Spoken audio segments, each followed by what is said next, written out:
गांधीवादी विचारधारा ने न सिर्फ भारत को बल्कि संपूर्ण विश्व को प्रभावित किया। वो भारत के राष्ट्रपिता ही नहीं बल्कि एक दार्शनिक थे। हेलो दोस्तों, मेरा नाम है सूर्य प्रकाश और आप देख रहे हैं IAS हिस्ट्री यूट्यूब चैनल। आज के इस टॉपिक में हम आइडियोलॉजी ऑफ गांधी के बारे में जानेंगे। गांधी जी का नाम हमारे देशवासियों के लिए एक महत्वपूर्ण और प्रेरणादायक है। महात्मा गांधी, जिनका जन्म 2 अक्टूबर 1859 को हुआ था, भारतीय स्वतंत्रता संग्राम के महान नेता थे। वह अपनी अहिंसावादी दृष्टिकोण और सत्याग्रह के प्रेरणास्पद तत्वों के लिए जाने जाते हैं। उनकी नेतृत्व में भारत ने ब्रिटिश शासन से आजादी प्राप्त की थी। गांधी जी के विचार और आदर्शों का पालन करते हुए हम अपने देश को मजबूत, समृद्ध और संविकसित बनाने की दिशा में कदम से कदम मिलाकर बढ़ रहे हैं। महात्मा गांधी की विचारधारा अहिंसा, सत्याग्रह, स्वदेशी, सर्वोदय, गरीबी हटाओ, विश्व संगठन थी।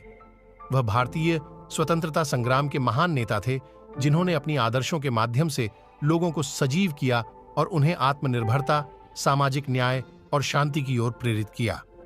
उनकी अहिंसावादी दृष्टिकोण और सत्य के प्रति प्रतिबद्धता ने उन्हें एक अद्वितीय व्यक्तित्व बनाया और उन्हें राष्ट्रपिता के रूप में सम्मानित किया। गांधी जी की विचारधारा न केवल भारत में बल्कि पूरे विश्व में महत्वपूर्ण है और आज भी उनके आदर्शों से लाभान्वित हो रहे हैं। महात्मा गांधी की जीवनी में उनकी संघर्षपूर्ण यात्रा भारतीय स्वतंत्रता संग्राम का महत्वपूर्ण हिस्सा थी। उनका संघर्ष अहिंसा, सत्याग्रह, स्वदेशी, विश्वासी अथवा नैतिकता के सिद्धांतों पर आधारित था। वह भारतीय जनता के साथ मिलकर ब्रिटिश शासन के खिलाफ अनोखी तकनीकों से लड़े थे, जिसने भारत को स्वतंत्रता प्राप्त करने की ओर अग्रसर किया।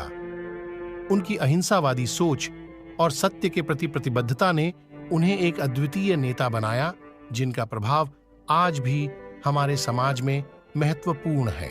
महात्मा गांधी ने भारतीय समाज में महिलाओं के अधिकारों की महत्वपूर्ण भूमिका दी। उन्होंने महिलाओं के उत्थान और समाज में समानता की प्रेरणा दी और उन्हें समाज के सकारात्मक परिवर्तन के लिए साथी बनाया। गांधी जी ने महिलाओं के शिक्षा, स्वास्थ्य और सामाजिक समानता के लिए आवाज उठाई और उन्हें सामाजिक जीवन में सक्रिय भागीदारी के लिए प्रोत्साहित। उनकी सोच में महिलाओं को समाज में समानता और आत्मनिर्भरता प्राप्त करने का अद्वितीय संकेत था। गांधी जी की विचारधारा ने भारतीय महिलाओं को सशक्त बनाने में महत्वपूर्ण भूमिका निभाई। गांधी के राजनीतिक परिप्रेक्ष्य का दार्शनिक आधार। गांधी जी बहुत धार्मिक व्यक्ति थे। इस परिप्रेक्ष्य ने उनकी राजनीति, उनकी आर्थिक विचारधारा और समाज के प्रति उनके दृष्टिकोण को मूर्त रूप दिया। फिर भी जिस धार्मिक दृष्टिकोण को उन्होंने अपनाया, वह अन्य धार्मिक व्यक्तियों से स्पष्ट रूप से भिन्न था। उन्होंने श्री पोलाक को लिखा, अधिकांश धार्मिक व्यक्तियों जिनसे मैं मिला छद्मवेश में राजनीतिज्ञ हैं। मैं यद्यपि जो राजनीतिज्ञ का चोला पहनता है, हृदय से धार्मिक व्यक्ति हूं। मेरी प्रवृत्ति राजनीतिज्ञ नहीं है परंतु धार्मिक है। धर्म और राजनीति के बीच संबंध। उन्होंने राजनीति और धर्म के बीच घनिष्ठ संबंध बनाए। धर्म को राजनीति से पृथक नहीं किया जा सकता है।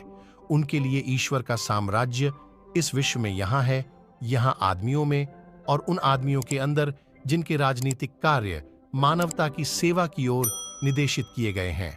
वह कहते हैं कि मैं एक धार्मिक जीवन का वहन नहीं कर सकूंगा जब तक मैं संपूर्ण मानव जाति से अपने आप की पहचान न कर लूं, और ऐसा मैं तब तक नहीं कर सकता जब तक मैं राजनीति में भाग न लूं।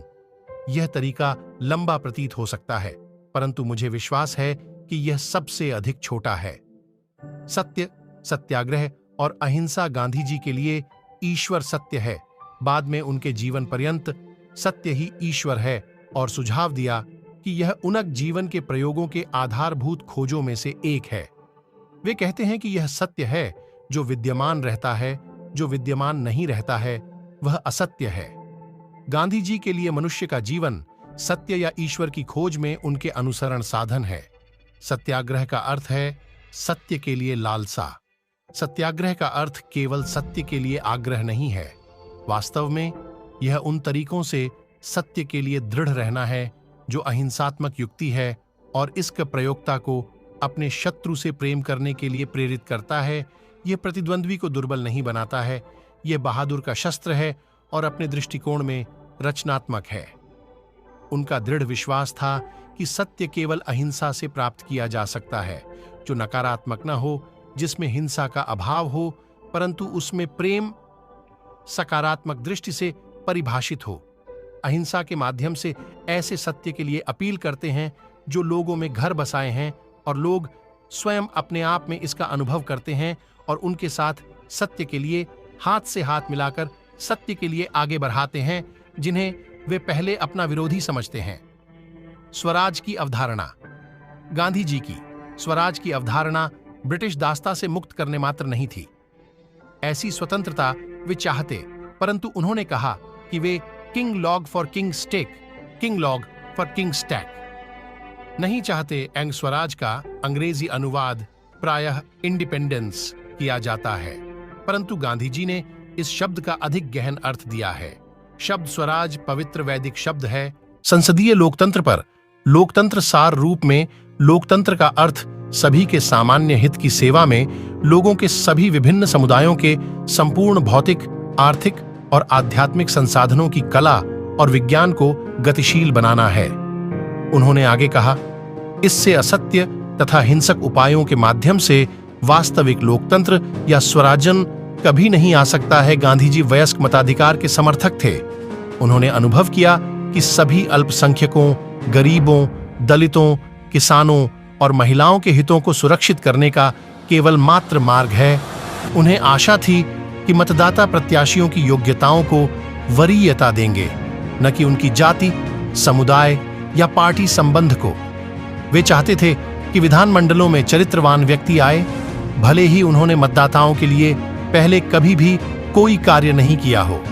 लोगों द्वारा चरित्रहीन व्यक्तियों के चुने जाने पर लोकतांत्रिक प्रणाली नष्ट हो जाएगी। संसदीय प्रणाली का उल्लेख करते हुए गांधी जी ने स्वतंत्र भारत के संविधान की कल्पना की, जो भारत को सभी दासता और संरक्षण से मुक्त कर देगा तथा यदि आवश्यकता हुई तो उसे राइट टू सिन देगा। उन्होंने स्वतंत्र भारत के स्वरूप की कल्पना इस प्रकार की थी, मैं ऐसे भारत के लिए कार्य करूंगा जिसमें सबसे अधिक गरीब अनुभव करेगा कि यह उनका देश है, जिसके निर्माण में उनकी भी प्रभावकारी आवाज है। ऐसा भारत जिसमें न कोई ऊंची जाति का हो और न ही नीची जाति का। ऐसा भारत जिसमें सभी समुदाय पूर्णतः मित्र भाव से रहें। ऐसे भारत में छुआछूत या नशीले पेय पदार्थों या ड्रग के अभिशाप के लिए कोई स्थान नहीं हो सकता है। महिलाओं को भी पुरुषों की भांति समान अधिकार होंगे। न्यासिता की अवधारणा में निहित विचार दोहरे थे। 1. सभी मनुष्य समान जन्म लेते हैं और इसीलिए समान अवसर का अधिकार है। इसका अभिप्राय है कि सभी की अपनी बुनियादी आवश्यकताएं पूरी होनी चाहिए। 2. सभी मनुष्य यद्यपि एक समान बुद्धि और शारीरिक क्षमता से संपन्न नहीं होते हैं, कुछ में अन्य की अपेक्षा अधिक उत्पादन करने की क्षमता होती है। ऐसे व्यक्तियों को अपनी बुनियादी आवश्यकता से अधिक उत्पाद के न्यासी के रूप में समझना चाहिए। 3. उत्पाद के वितरण के तरीके के रूप में हिंसा और बल बहिष्कृत किया जाना चाहिए। पूंजीवाद और समाजवाद के विरुद्ध गांधी जी ने सर्वोदय की अवधारणा प्रस्तावित की, जो 3 बुनियादी सिद्धांतों पर आधारित थी। 1. कि व्यक्ति की भलाई ऐसी है जिसमें सभी की भलाई है। 2. कि वकील के काम का महत्व वैसा ही है जैसे नाई के काम का होता है, जहां तक सभी को अपने कार्य से अपनी आजीविका अर्जित करने का वैसा ही अधिकार है। 3. कि श्रमिक का जीवन अर्थात मिट्टी खोदने वाले और दस्तकार का जीवन सम्मानजनक जीवन है। महात्मा गांधी ने कई पुस्तकें और पत्रिकाएं लिखी। उनकी कुछ मुख्य पुस्तकों में से कुछ नाम हैं: बट, मेरे आजीवन के प्रयोग, the story of my experiments with truth, उनकी आत्मकथा। 2. हिंद स्वराज, एक राजनीतिक और सामाजिक विचारधारा पर सत्य के प्रयोग, एक्सपेरिमेंट्स इन ट्रूथ। इसमें उनके सात्विक सत्य और आध्यात्मिकता के सिद्धांतों पर चर्चा है। उन्होंने हरिजन नामक पत्रिका भी संपादित की, जो समाज के विभिन्न मुद्दों पर विचार करती थी। अगर आपको ये डॉक्यूमेंट्री पसंद आई है तो अभी IAS हिस्ट्री यूट्यूब चैनल को लाइक, शेयर एंड सब्सक्राइब। धन्यवाद। जय हिंद।